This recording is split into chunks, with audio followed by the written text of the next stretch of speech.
Kamusta mga ka-daily? Sa araw na ito, hihimayin natin ang isa sa pinakamahalagang aspeto ng ating buhay na madalas nating ipagsawalang bahala, ang sining ng tamang paggastos ng pera. Base sa mga turo ni Morgan Housel, aalamin natin kung bakit ang yaman ay hindi lang tungkol sa laki ng sinasahod mo, kundi sa kung paano mo ito pinapatakbo para pagsilbihan ang iyong kinabukasan. Ito na ang pagkakataon nating baguhin ang ating mindset mula sa pagpapakitang tao patungo sa tunay na kalayaang pinansyal.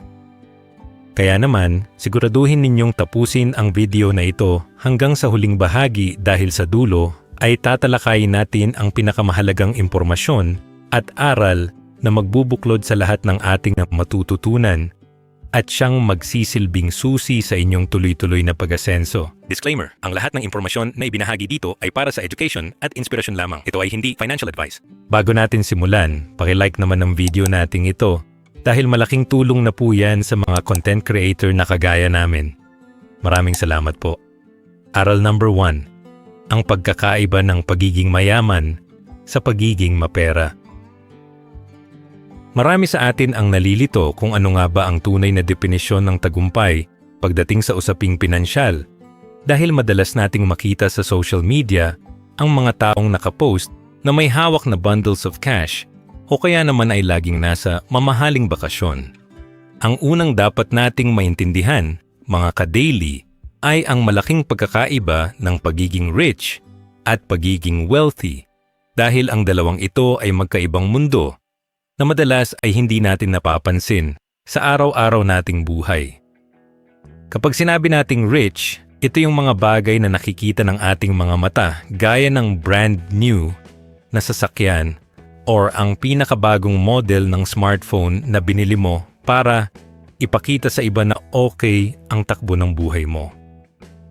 Pero ang katotohanan ay ang pagiging rich ay madalas na nakadepende sa kung ano ang ginastos mo at kung ano ang ipinakita mo sa labas para lang makuha ang atensyon ng ibang tao sa paligid mo. Ang pagiging wealthy naman ay ang perang hindi mo ginastos o yung assets mo na hindi nakikita ng publiko pero nagbibigay sa iyo ng seguridad at kapayapaan ng isip sa mahabang panahon.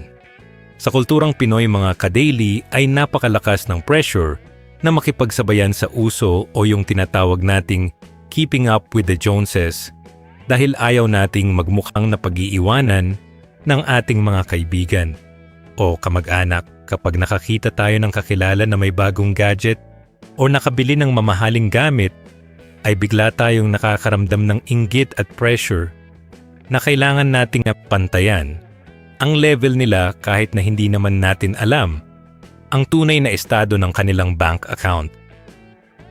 Ang pagiging rich ay madaling makuha kung may trabaho ka o business, pero ang pagpapanatili ng yaman o pagiging wealthy ay nangangailangan ng matinding disiplina at kontrol sa sarili na huwag sumunod sa bawat trend na makikita natin online.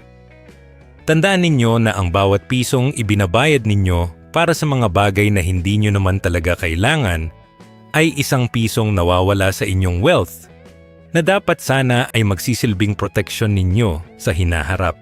Ang tunay na wealth ay tahimik at hindi kailangang sumigaw sa social media para lang mapatunayan na ikaw ay matagumpay dahil ang tunay na pruweba nito ay ang iyong net worth at hindi ang iyong resibo ng pinamili.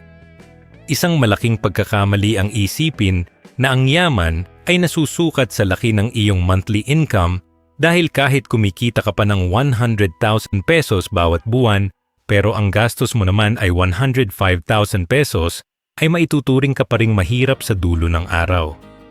Ang pagiging mapera ay pansamantala lamang at madalas itong nawawala kapag huminto na ang daloy ng kumpanya o trabaho. Pero ang wealth ay nagpapatuloy dahil ito ay nakalagay sa mga investments at savings na lumalago habang ikaw ay natutulog. Maraming mga ka-daily natin ang nagugulat na pagkalipas ng 10 taon ay wala pa rin silang naipon kahit malaki ang kanilang kinita dahil ang focus nila ay ang gratification ng present moment imbes na ang security ng kanilang future self. Kailangan nating baguhin ang mindset na kapag may pera, ay kailangang gastusin agad dahil ang yaman ay nabubuo sa pamamagitan ng pagtanggi sa mga panandaliang luho para sa mas malaking layunin sa buhay. Ang disiplina sa paghawak ng pera ay mas mahalaga kaysa sa abilidad mong kumita dahil kahit gaano pa kalaki ang sahod mo, kung butas naman ang iyong bulsa ay hinding-hindi ka makakaalis sa tinatawag nating rat race.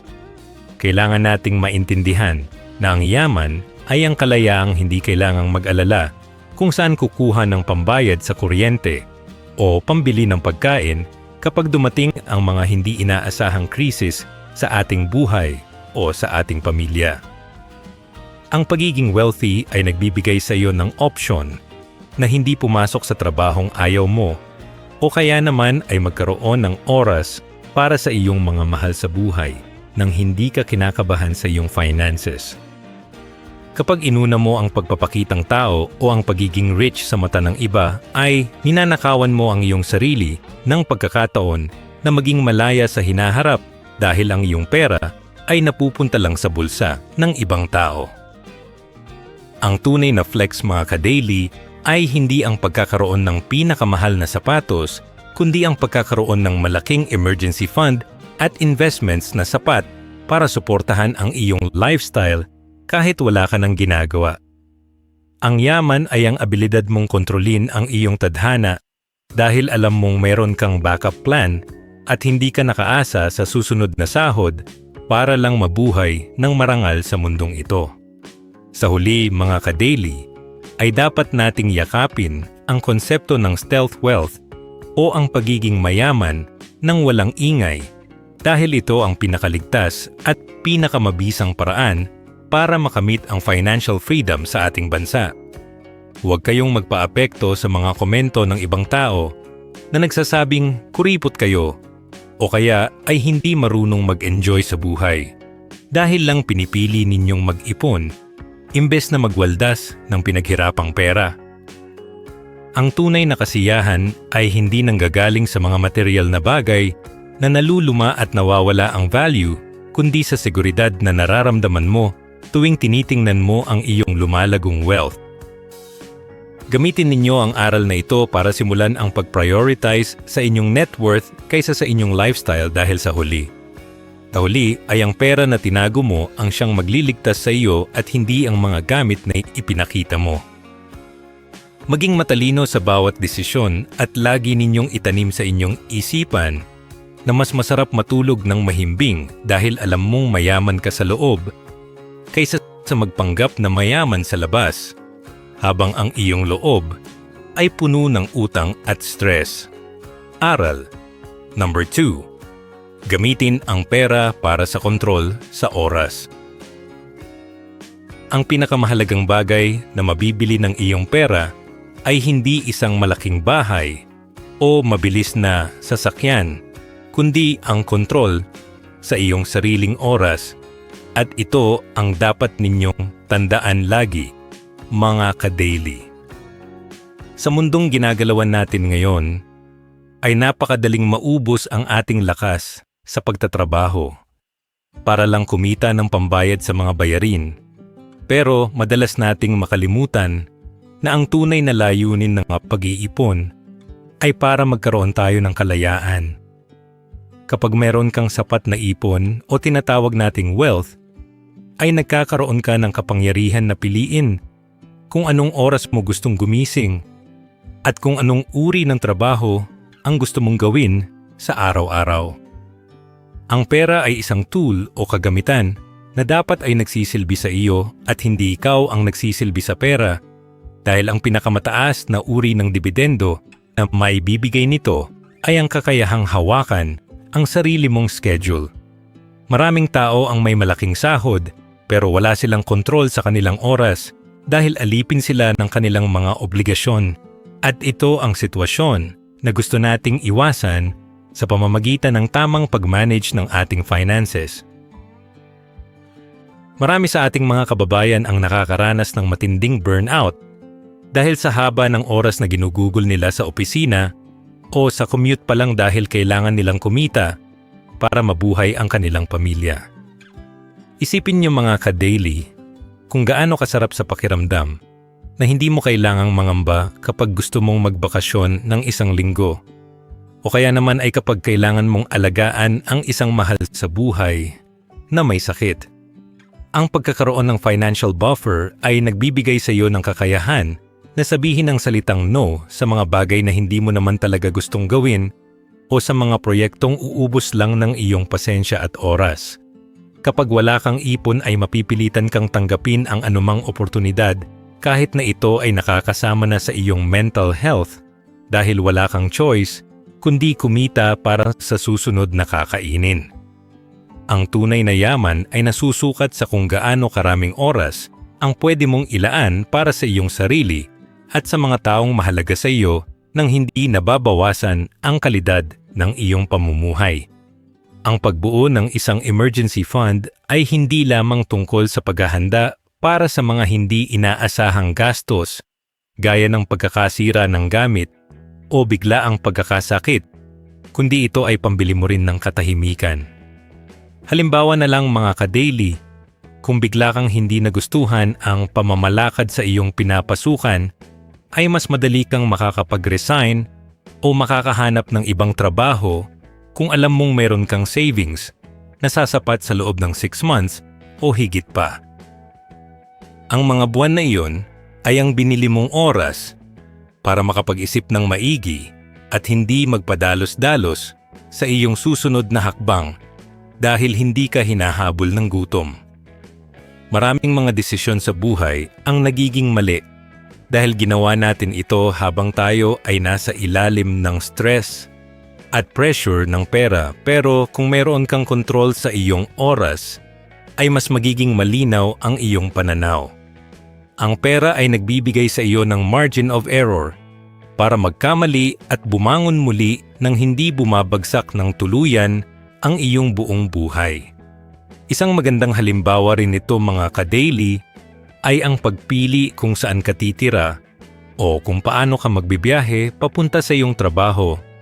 Dahil ang oras na nawawala sa traffic ay oras na hinding-hindi mo na mababawi. Minsan ay mas praktikal na magbayad ng kaunting extra para sa isang matitirhan na malapit sa iyong opisina kaysa makatipid sa renta, pero mauubos naman ang 4 hours ng buhay mo araw-araw sa kalsada. Ang 4 hours na iyon ay pwede mo sanang ipahinga o kaya naman ay gamitin para sa isang side business na magpapalago pa ng iyong kita sa hinaharap.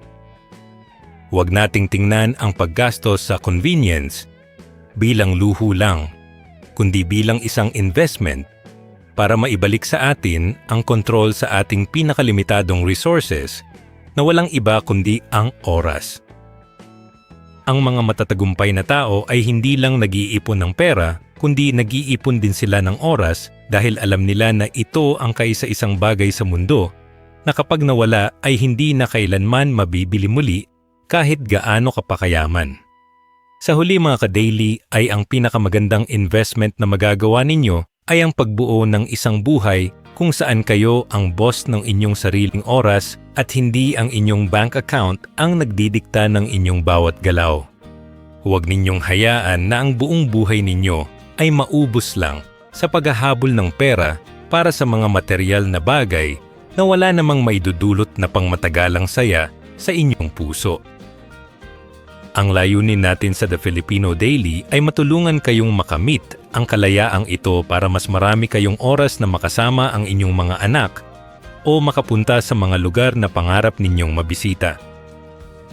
Ang pagiging wealthy ay hindi tungkol sa pagkakaroon ng maraming alahas o mamahaling gamit, kundi ang pagkakaroon ng kalayaang gawin ang gusto mo sa oras na gusto mo. Magsimula kayong mag-ipon hindi lang para yumaman, kundi para mabili ninyo ang inyong kalayaan. Dahil sa dulo ng lahat ay ang mga alaala at oras na ginugol natin sa mahahalagang bagay ang tunay na magbibigay ng saysay sa ating buhay. Number 3. Iwasan ang lifestyle creep o laging pag-upgrade. Isa sa pinakamalaking bitag na madalas nating hulugan sa ating pag-asenso ay ang tinatawag nating lifestyle creep o yung unti-unting pagtaas ng ating gastos kasabay ng pagtaas ng ating kita, at ito ang dapat nating iwasan mga ka-daily.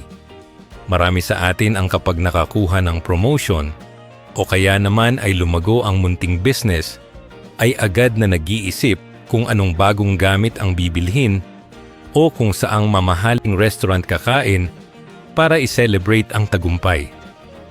Ang problema rito ay kapag nasanay ang iyong katawan at isip sa mas mataas na level ng pamumuhay, ay mahihirapan ka nang bumalik sa dati at magiging alipin ka na ng iyong sariling mga bayarin. Ang layunin natin ay palaguin ang ating savings at hindi ang ating expenses, dahil kung sa bawat dagdag na 5,000 pesos sa iyong sahod ay may dagdag din na 5,000 pesos na gastos, ay hindi ka talaga umuusad sa iyong financial journey. Ang tunay na sikreto ng mga taong yumayaman ay ang pagpapanatili ng simpleng buhay kahit na may kakayahan na silang bumili ng mga luho, dahil alam nila na ang perang hindi mo ginastos ay perang magtatrabaho para sa iyo sa hinaharap. Kadalasan mga ka-daily ay ang ego o ang ating pagmamataas ang nagdidikta sa atin na kailangang mag-upgrade ng cellphone o sasakyan para lang hindi tayo magmukhang mahirap sa paningin ng ibang tao sa ating paligid. Kapag nakita nating may bagong labas na gadget ang ating mga katrabaho, ay bigla tayong nakakaramdam ng insecurity at iniisip natin na deserve din natin ang ganoong bagay dahil tayo naman ang nagpakapagod sa trabaho. Pero ang totoo ay ang gratification na nakukuha natin sa mga bagong gamit ay panandalian lamang at mabilis din itong mawawala pagkalipas ng ilang linggo hanggang sa maging normal na lang ito sa iyong paningin. Ang kailangan nating gawin ay kontrolin ang ating pagnanasa na makipagsabayan sa uso, dahil ang paghabol sa lifestyle ng iba ay isang laro na hinding-hindi mo maipanalo dahil laging may mas bago at mas mahal na lalabas sa merkado. Ang disiplina na manatili sa iyong budget kahit na marami kang pera sa bank account ay ang tunay na test ng character, at ito ang maghihiwalay sa iyo sa mga taong habambuhay na baon sa utang. Isang mabisang diskarte para malabanan ang lifestyle creep ay ang pag-apply ng 50% rule, kung saan sa bawat taas ng iyong income ay kalahati lang ang pwede mong idagdag sa iyong gastos at ang kalahati ay diretso agad sa iyong savings o investments. Sa ganitong paraan mga ka-daily ay nararamdaman mo pa rin ang bunga ng iyong pagsisikap dahil nadadagdagan ang iyong kakayahang bumili ng gusto mo. Pero kasabay nito ay bumibilis din ang paglago ng iyong wealth. Halimbawa, kung ang sahod mo ay tumaas ng 10,000 pesos bawat buwan, ay subukan mong ilimit ang dagdag na gastos sa 5,000 pesos lang, at ang natitirang 5,000 pesos ay itabi mo na para sa iyong retirement or emergency fund. Napakahalaga na bago mo pa makuha ang iyong dagdag na kita, ay may plano ka na kung saan ito pupunta para hindi ka matuksong gastusin ito sa mga bagay na hindi naman mahalaga. Ang pagiging intentional sa iyong pera ay ang pinakamagandang panlaban sa lifestyle creep, dahil ikaw ang nagdidikta kung saan pupunta ang iyong pera imbes na magtaka ka na lang kung saan ito napunta. Dapat nating maintindihan na ang kaligayahan ay hindi direktang nakadepende sa kung gaano karaming mamahaling gamit ang mayroon ka, kundi sa kung gaano kababa ang iyong expectation sa buhay. Kapag nasanay ka sa kakaunting bagay, ay mas madali kang pasayahin at mas madali mong makakamit ang iyong financial goals, dahil hindi mo kailangang kumita ng milyon-milyon para lang mabuhay ng komportable. Maraming mga ka-daily natin ang nagkakamali na kapag lumaki ang kita ay agad na lumilipat sa mas malaking bahay, na mas mataas ang kuryente, o bumibili ng sasakyan na malakas sa gas at maintenance cost. Ang mga dagdag na obligasyong ito ay tinatawag nating golden handcuffs, dahil kahit malaki ang income mo ay hindi ka na pwedeng tumigil sa pagtatrabaho dahil kailangan mong pondohan ang iyong mataas na lifestyle.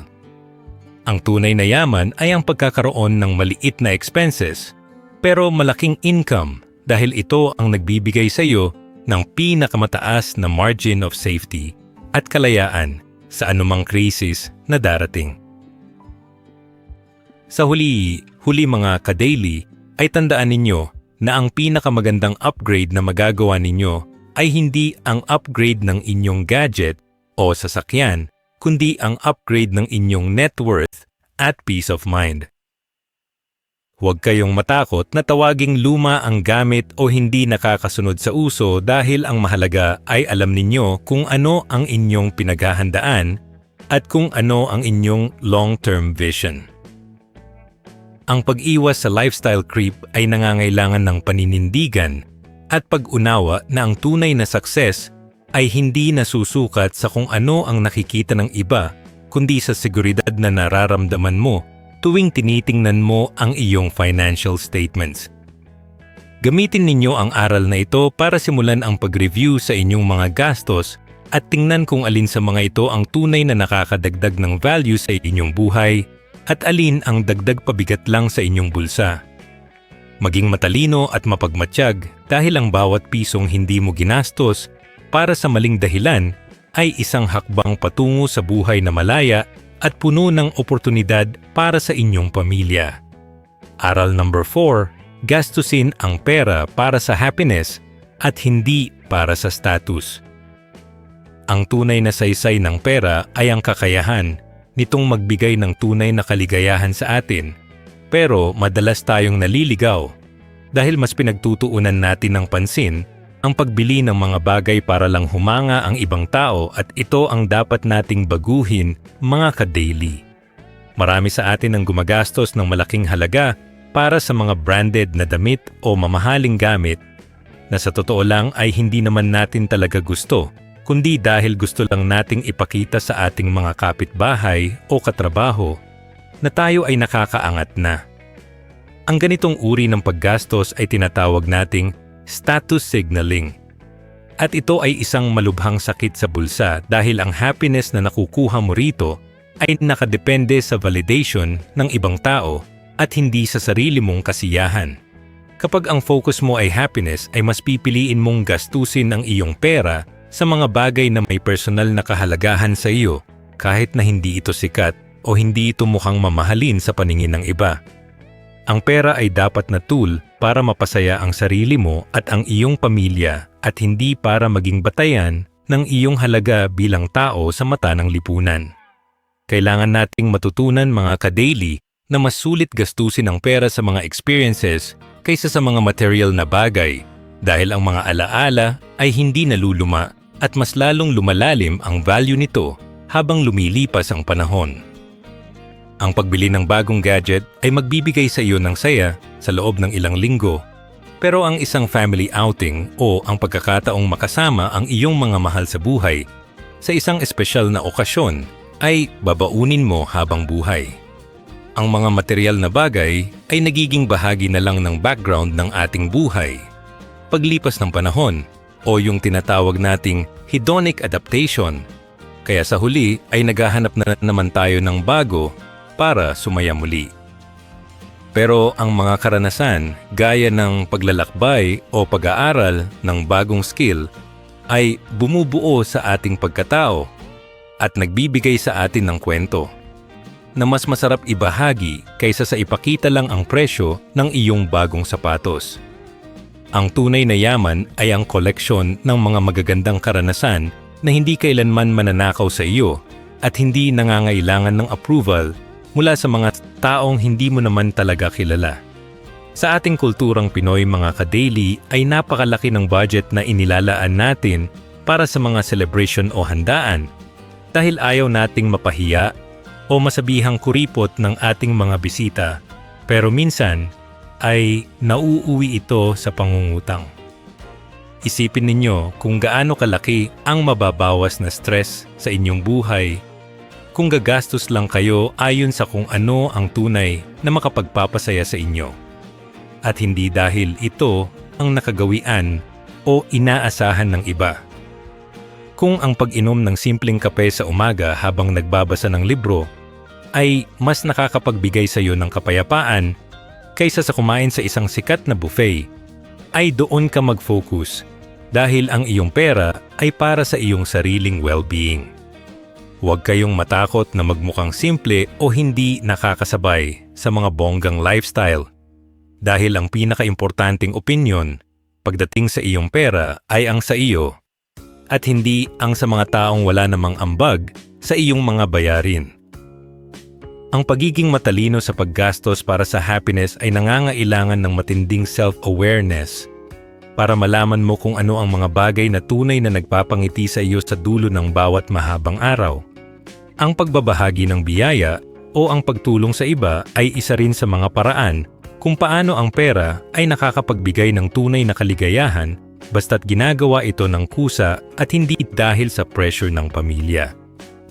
Marami sa ating mga ka-daily ang nakakaramdam ng fulfillment kapag nakakapagpadala ng tulong sa mga magulang o nakakapagpaaral ng mga kapatid dahil ang tagumpay ay mas masarap lasapin kapag may kasama kang umaasenso. Gayunpaman ay kailangan mo ring siguraduhin na ang pagtulong na ito ay hindi magiging sanhi ng iyong sariling pagbagsak sa hinaharap. Kaya dapat ay may balanse sa pagitan ng pagiging mapagbigay at pagpapanatili ng iyong sariling financial health. Ang pera ay nagiging instrumento ng kabutihan kapag ginamit ito para sa mga layuning mas malaki pa sa sarili nating pangangailangan. At ito ang nagbibigay ng mas malalim na kahulugan sa bawat oras na ginugol mo sa pagtatrabaho. Ang tunay na happiness ay nanggagaling sa pag-alam na ang iyong pinaghirapan ay nakagawa ng positibong epekto sa buhay ng ibang tao nang walang hinihintay na kapalit o palakpakan. Sa huli mga ka-daily ay ang pinakamahalagang aral dito ay ang pagtukoy sa iyong sapat o yung tinatawag nating point of enough kung saan alam mo na hindi mo na kailangang maghabol ng higit pa para lang sumaya. Ang paggastos para sa status ay walang katapusan dahil laging may taong mas mayaman sa iyo o may gamit na mas mahal, kaya kung doon ka aasa ay habang buhay kang magiging gutom sa validation. Pero kung ang focus mo ay ang sarili mong happiness at ang seguridad ng iyong pamilya, ay mas mabilis mong mararamdaman na ikaw ay matagumpay na kahit sa simpleng pamumuhay lang.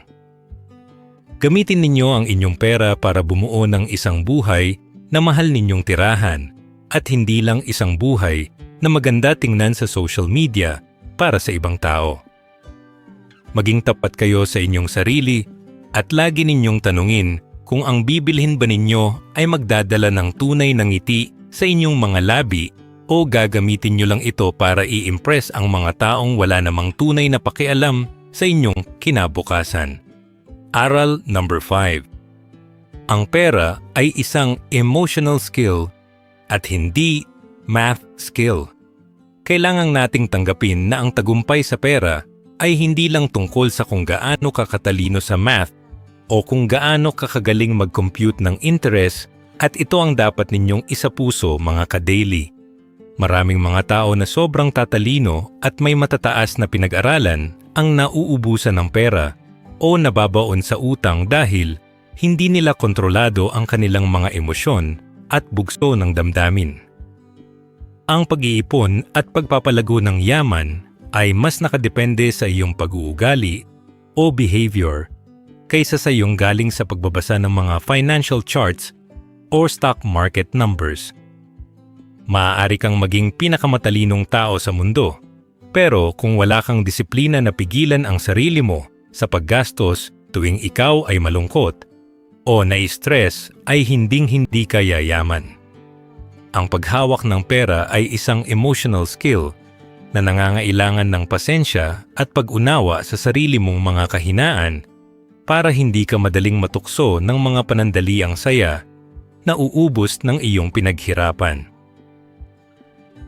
Marami sa atin mga ka-daily ang nadadala ng emosyon.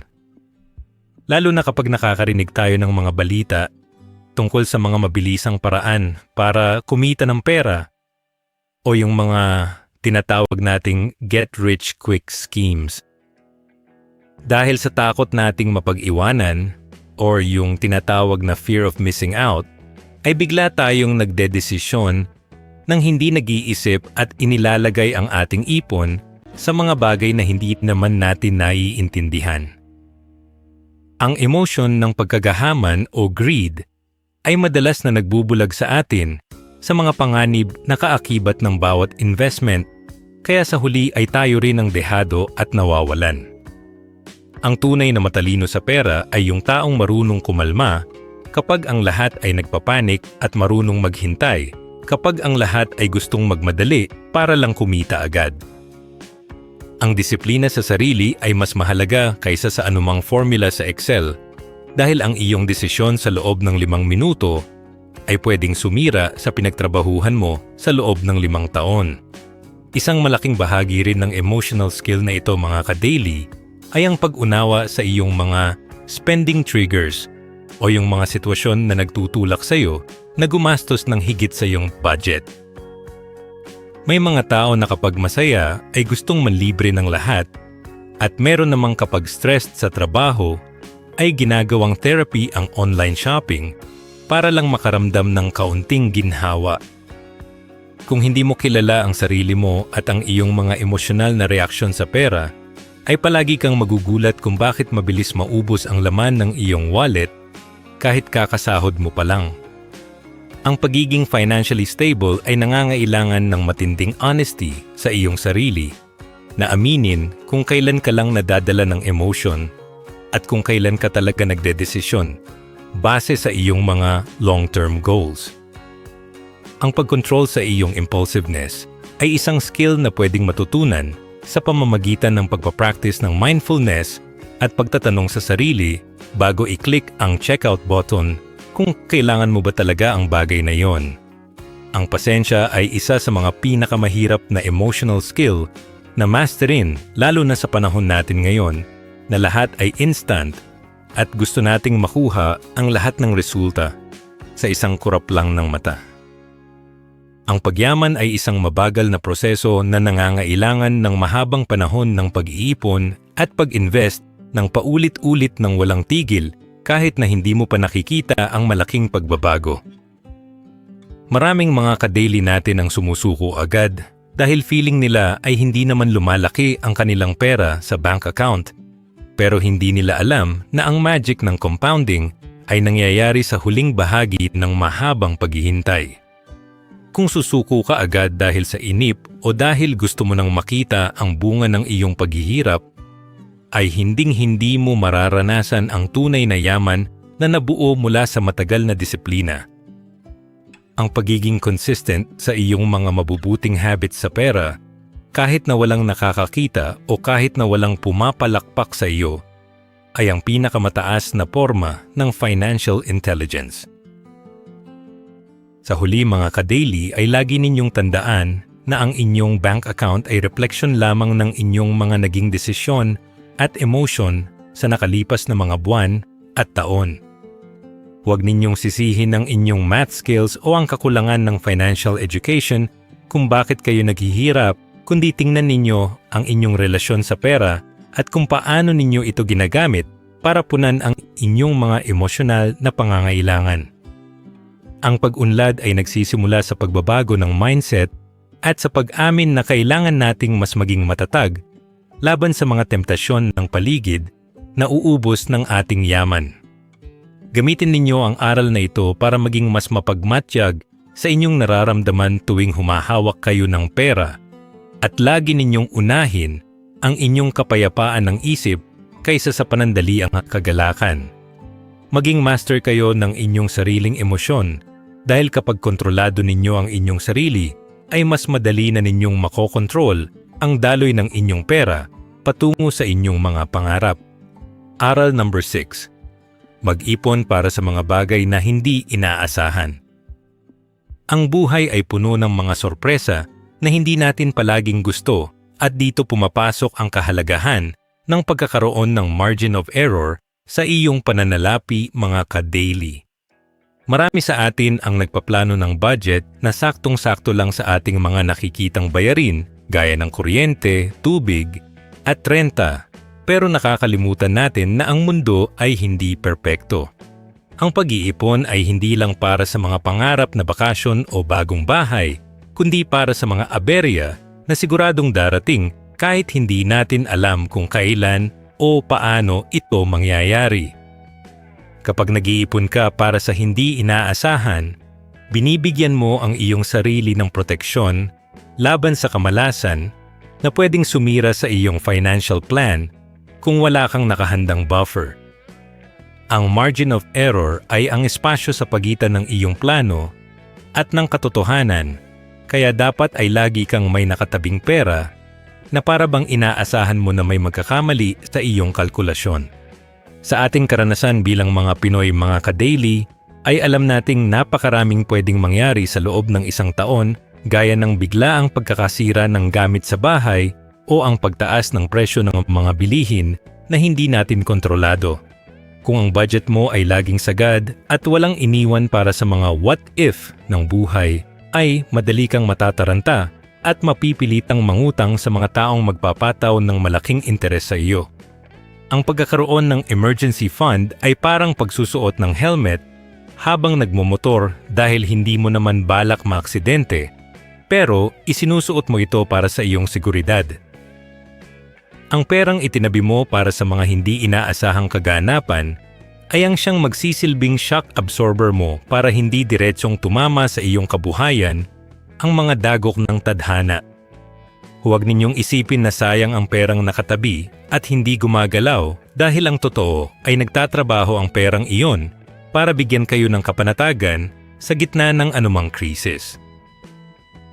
Isang malaking pagkakamali rin ang umasa na ang iyong kasalukuyang kita ay mananatiling ganoon kalaki habang buhay nang walang anumang pagbabago o aberya sa iyong kumpanya o negosyo.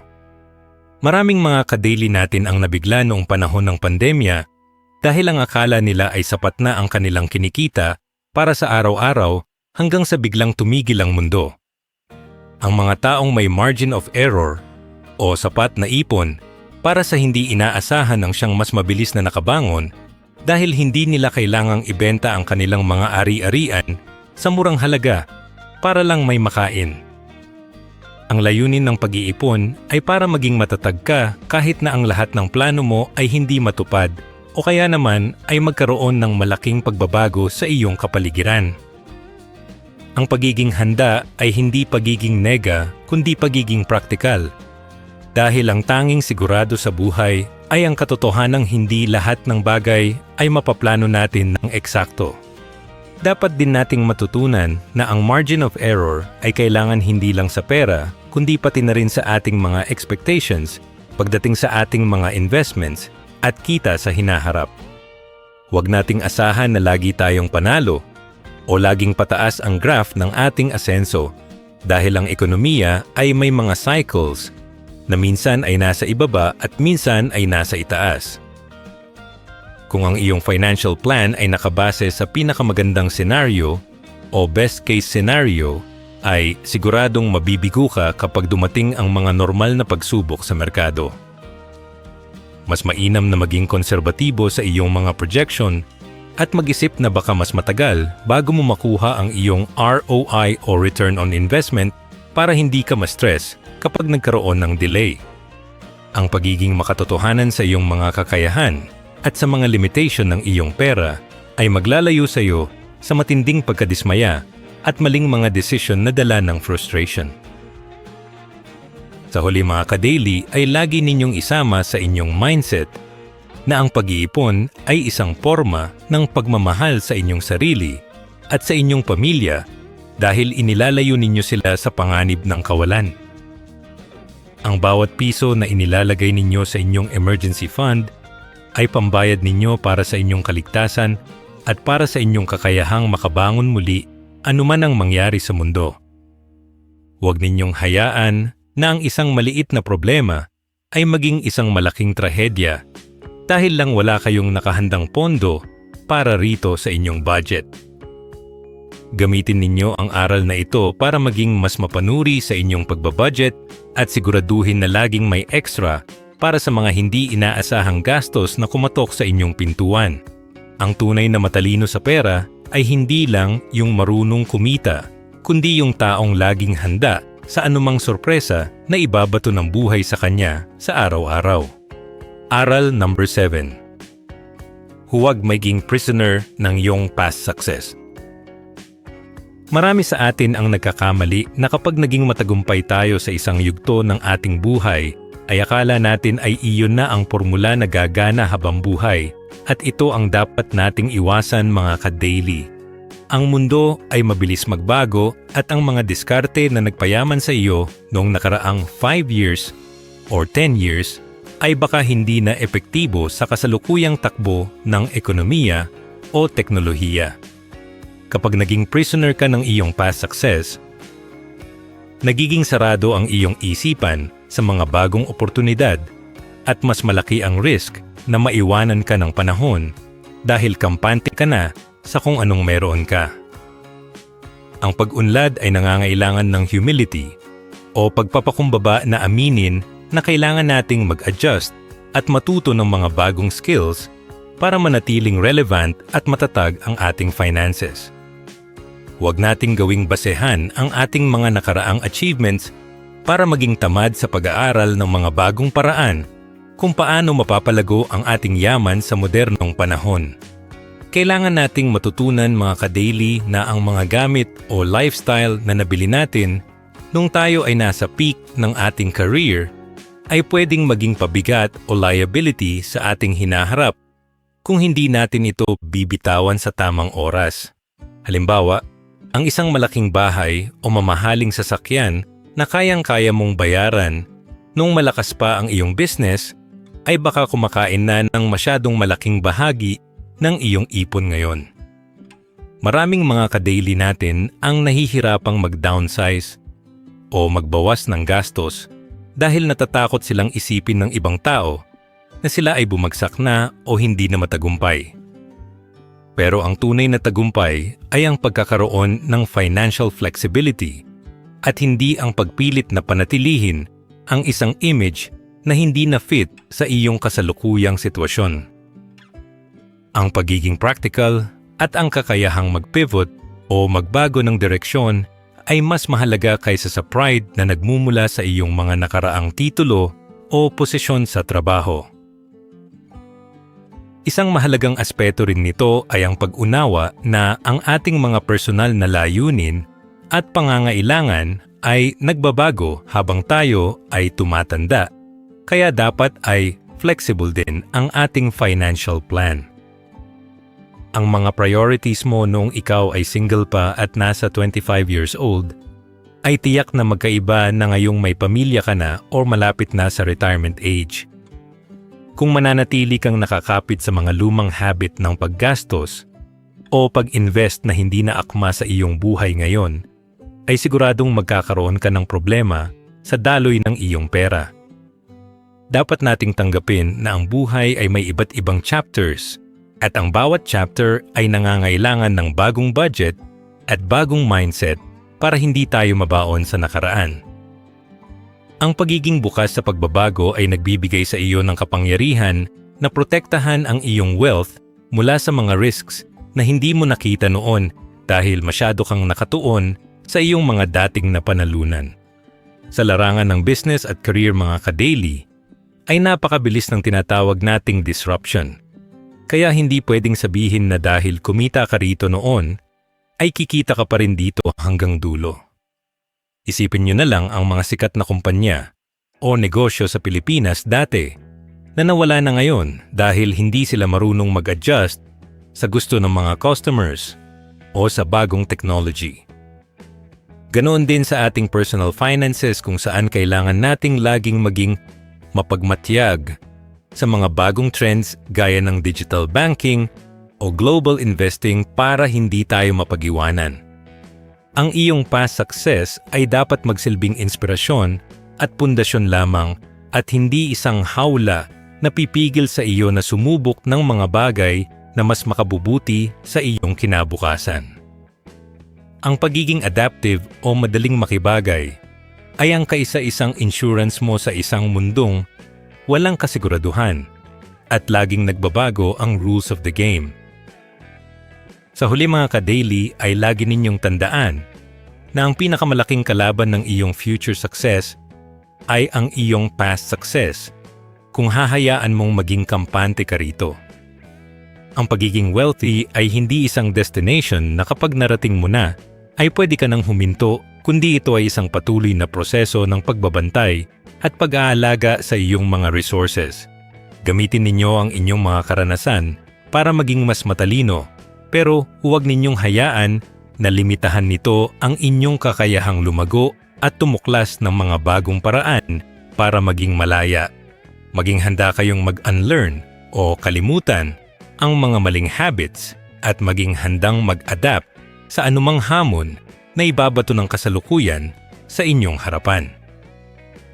Ang tunay na matalino sa pera ay yung taong marunong rumispeto sa nakaraan, pero laging nakatingin at handa para sa mga pagbabago ng kinabukasan para sa ikabubuti ng kanilang pamilya. Aral number 8. Ang pagpapakumbaba ay ang pinakamahusay na investment.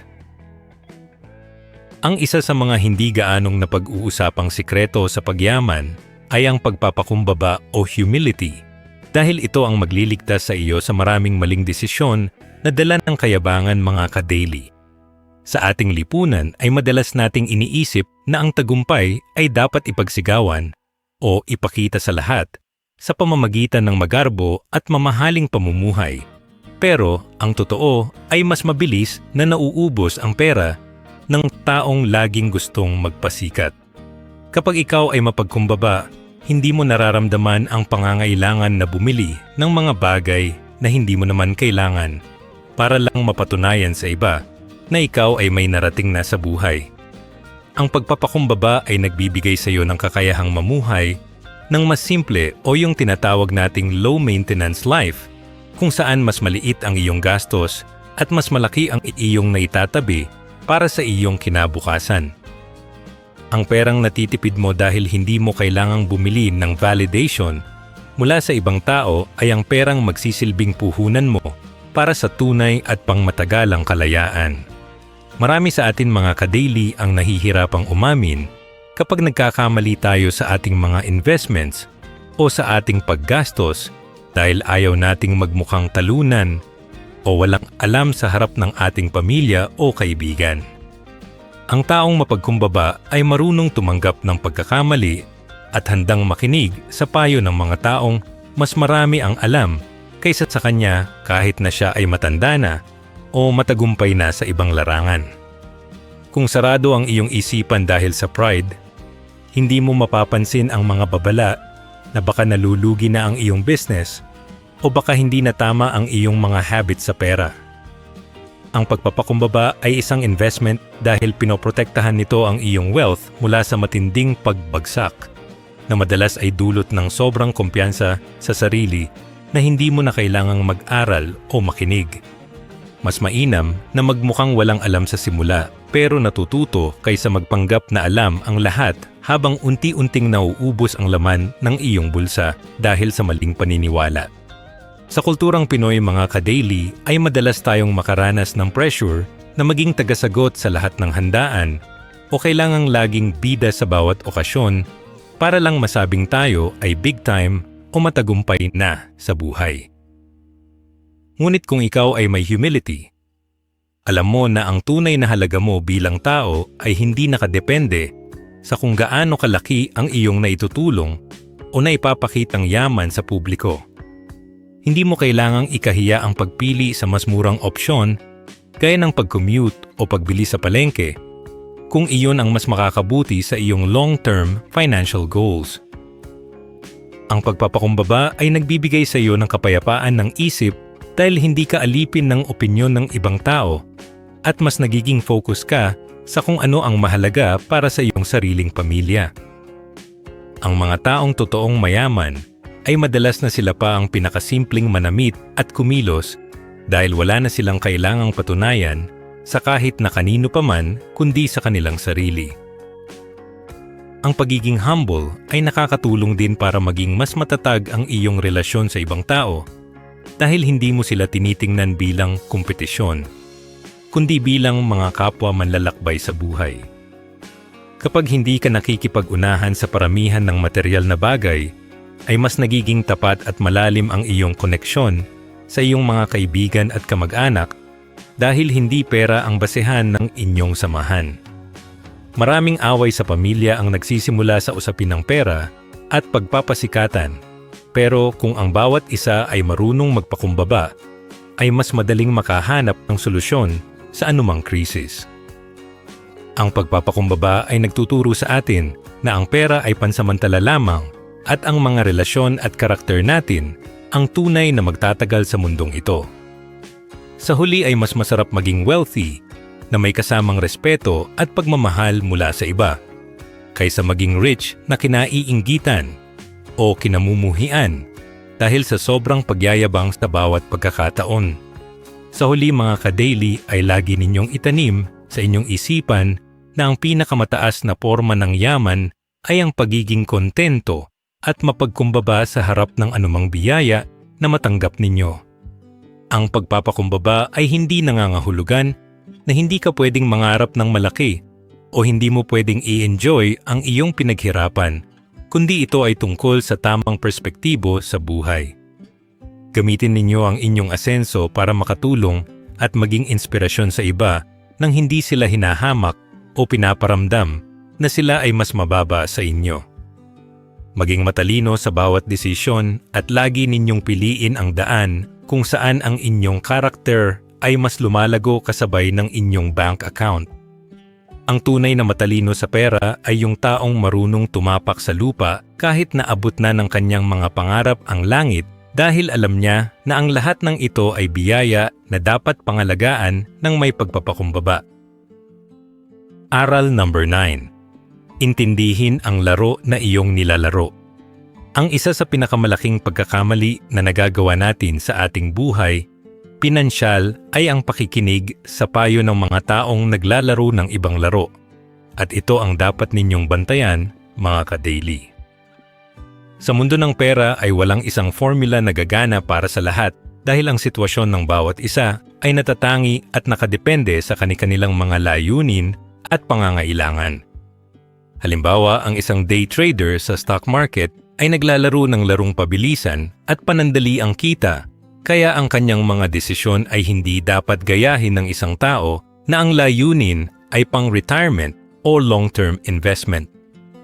Maraming mga ka-daily natin ang nalulugi dahil sumasabay sila sa uso o sa payo ng mga influencers nang hindi iniisip kung ang payong iyon ba ay akma sa kanilang sariling timeline at kapasidad na makipagsapalaran. Ang pag-unawa sa iyong sariling laro ay nangangailangan ng malinaw na pagkilala kung ano ang gusto mong marating at kung gaano katagal mo balak panatilihin ang iyong mga investments sa iyong bulsa. Kailangan nating maintindihan mga ka-daily na ang plano ng isang OFW na gustong makauwi na sa Pilipinas para makapiling ang pamilya ay napakalayo sa plano ng isang binate na nagsisimula pa lang magtayo ng kanyang sariling negosyo sa lungsod. Kapag nakita ninyong may bumili ng lupa o nagtayo ng malaking bahay, ay huwag kayong mainggit o makipagsabayan dahil baka ang kanilang laro ay pampamilya habang ang laro mo naman ay para sa iyong career growth. Ang bawat tao ay may kanya-kanyang oras at panahon, kaya ang pagkukumpara ng iyong Chapter 1 sa Chapter 10 ng ibang tao ay isang malaking recipe para sa frustration at maling desisyon. Ang tunay na matalino sa pera ay yung taong marunong tumingin sa sarili niyang scorecard at hindi sa scorecard ng kanyang kapitbahay o katrabaho na may ibang pangarap sa buhay. Ang pagiging focus sa iyong sariling lane ay ang pinakamabilis na paraan para makarating ka sa iyong destinasyon nang hindi ka naaaksidente o naliligaw ng landas dahil lang sa pagsunod sa iba. Napakahalaga rin na malaman mo kung ikaw ba ay naglalaro para manalo o naglalaro para hindi matalo dahil ang bawat strategy ay may kaakibat na sakripisyo at panganib na dapat mong paghandaan. May mga tao na mas gusto ang seguridad kaya ang kanilang pera ay nakalagay lang sa mga low-risk na savings at bonds habang ang iba naman ay handang sumubok sa mga high-risk na business ventures para sa mas malaking balik. Walang mali sa alinman sa dalawang ito basta't alam mo kung bakit mo ito ginagawa at kung kaya mo bang matulog ng mahimbing sa gabi kahit na bumaba ang halaga ng iyong mga ari-arian. Marami sa ating mga kababayan ang nagpapadala sa pressure ng social media na dapat ay lahat tayo ay maging milyonaryo sa loob ng isang taon, pero ang totoo ay hindi lahat ay kailangang maging agresibo sa pera. Ang pagpili ng landas na komportable para sa iyong pagkatao at para sa iyong pamilya ay ang pinakamahalagang desisyon na magagawa mo para sa iyong pangmatagalang kaligayahan at seguridad. Dapat din nating matutunan na ang rules ng laro ay pwedeng magbago, depende sa yugto ng iyong buhay, kaya dapat ay marunong kang mag-adjust sa bawat pagbabago ng iyong sitwasyon. Noong ikaw ay nagsisimula pa lang ay baka ang laro mo ay survival, kung saan ang bawat piso ay kailangang bantayan ng maigi para lang makaraos sa araw-araw na pangangailangan. Pero habang lumalaki ang iyong income at wealth, ay dapat magbago rin ang iyong pananaw at lumipat ang iyong laro mula sa survival patungo sa wealth preservation o ang pagprotekta sa iyong mga naipon. Ang mga ka-daily natin na nagtatagumpay ay yung mga taong marunong rumespeto sa bawat level ng kanilang financial life at hindi pilit na nilalaro ang pang-advanced level kung sila ay nasa basic level pa lamang. Ang pagiging mapagmatsyag sa iyong sariling progress ay makakatulong sa iyo para malaman mo kung kailan mo kailangang maging matapang at kung kailan mo kailangang maging maingat sa bawat hakbang. Sa huli mga ka-daily ay ang pinakamalaking panalo sa usaping pinansyal ay ang pagkakaroon ng buhay na akma sa iyong mga prinsipyo at hindi ang pagkakaroon ng pinakamaraming pera sa buong mundo. Huwag ninyong hayaan na ang laro ng ibang tao ang magdikta kung kailan kayo dapat maging masaya o kung kailan ninyo dapat maramdaman na kayo ay matagumpay na sa inyong buhay. Ang tagumpay ay personal at walang sino man ang pwedeng magsabi sa inyo na mali ang inyong diskarte kung ito naman ay nakakapagbigay sa inyo ng kapayapaan at sapat na pondo para sa inyong mga mahal sa buhay. Gamitin ninyo ang aral na ito para magkaroon ng kumpiyansa sa inyong sariling mga desisyon at huwag kayong matakot na maging iba sa paningin ng karamihan kung iyon ang tama para sa inyong kinabukasan. Maging matalino at laging itanong sa sarili kung ang ginagawa ninyo ngayon ay para ba sa inyong sariling pangarap o para lang sa imahe na gusto ninyong ipakita sa mundong walang pakialam sa inyong tunay na kalagayan. Aral number 10. Ang halaga ng pagiging reasonable kaysa sa pagiging rational. Sa huling aral na ito mga ka-daily, ay tatalakayin natin ang isang konsepto na madalas nating makalimutan at ito ay ang pagkakaiba ng pagiging rational o lohikal sa pagiging reasonable o makatuwiran. Sa mundo ng finance ay madalas tayong turuan na dapat ay laging math at logic ang sinusunod natin gaya ng pag-invest sa kung ano ang may pinakamataas na interest kahit na ito ay sobrang risky. Pero ang katotohanan ay tao tayo at hindi mga robot o calculator. Kaya naman mas mahalaga na ang iyong financial plan ay reasonable para sa iyong emotion at situation sa buhay. Ang pagiging rational ay ang pagpili sa kung ano ang tama sa papel, pero ang pagiging reasonable ay ang pagpili sa kung ano ang makakapagpatulog sa iyo ng mahimbing sa gabi. Mas mainam na magkaroon ng investment strategy na baka hindi man ang pinaka-perpekto sa paningin ng mga eksperto, pero alam mong kaya mong panindigan at sundin sa loob ng 10 taon nang walang paltos. Marami sa ating mga ka-daily ang pinipilit gawin ang mga bagay na sinasabi ng mga libro gaya ng pagbabayad muna sa utang na may pinakamataas na interest kahit na mas gagaan ang loob nila kung tatapusin muna ang maliliit na utang. Sa madaling salita mga ka-daily, mas epektibo ang diskarte na magbibigay sa iyo ng momentum at motivation na magpatuloy kaysa sa diskarteng tama nga sa math pero mabilis ka naman susuko dahil sa stress. Ang pagiging reasonable ay ang pag-amin na kailangan mo rin ng kaunting reward para sa sarili mo paminsan-minsan para hindi ka ma-burnout sa pag-iipon at pagtitipid sa mahabang panahon.